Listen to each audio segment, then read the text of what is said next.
এটা হচ্ছে আমার সেই চিংড়িটা।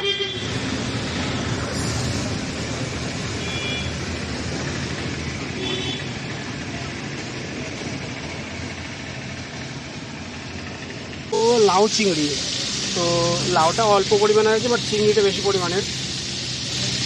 400 গ্রাম চিংড়ি নিয়েছি। তো চিংড়িটাকে আগে ভেজে নেবো একটু।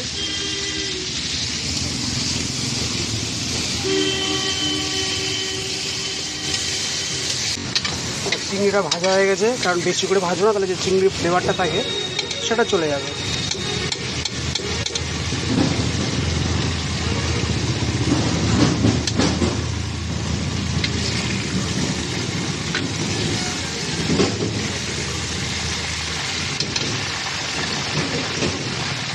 একটু ভালো কোয়ালিটির বড় বড় থেকে চিংড়ি নিয়ে এসছি। এটা গরম হয়ে গেছে, তো এতে 5 ফোড়ন আর গোটা জিরে দিয়ে দিলাম, আর এই যে লাউ ছোটো ছোটো করে কুচোনো, আর লঙ্কা ভেঙে ভেঙে দিয়ে দিয়েছি।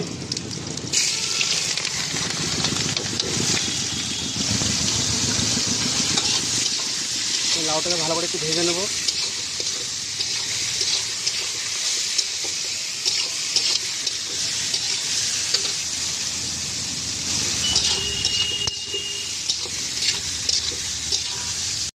তো এতে দিয়ে দেবো হলুদ পরিমাণ মতন,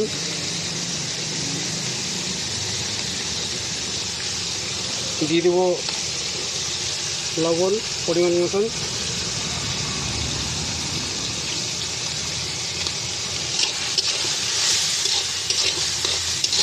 এটাকে ভালো করে একটু কষে নেবো, দিয়ে ঢেকে দেবো কিছুক্ষণের জন্য।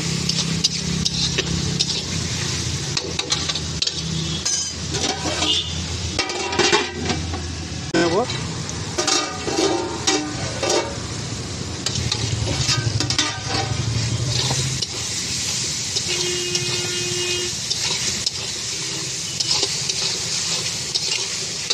এবার আমার হাফ ভেজে রাখা চিংড়ি মাছটা দিয়ে দেবো।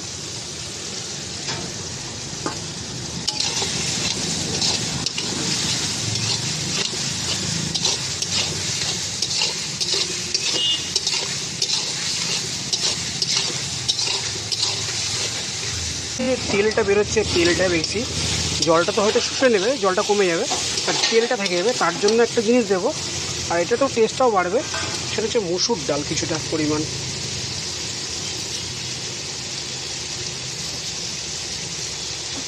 এই যে মসুর ডালটা দিলাম, এই বাইরের যে তেলটা আছে সেই তেলটাকে টেনে নেবে।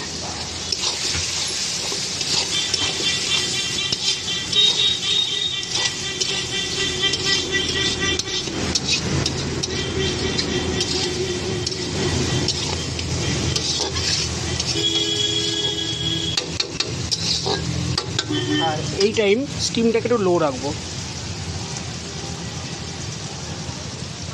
মাঝে মাঝে একটা উল্টে নেড়ে দিতে হবে যাতে মুসুর ডালটা লেগে না যায়, কারণ যদি মুসুর ডাল তত সিদ্ধ হবে তত লেগে যাবে, একটু মাঝে মাঝে উল্টে নেড়ে দিতে হবে।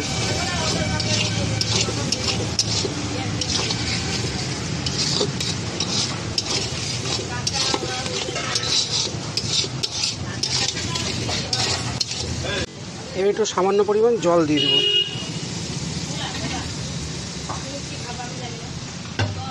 তো যাতে ডালটা সিদ্ধ হয়ে যায় প্রপার,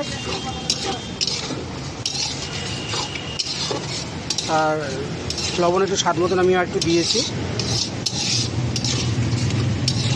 শুধু আমার ডালটা একটু সিদ্ধ হতে বাকি আছে, তো এইটা সিদ্ধ হয়ে গেলেই হালকা চিনি দিয়ে নামিয়ে দেবো।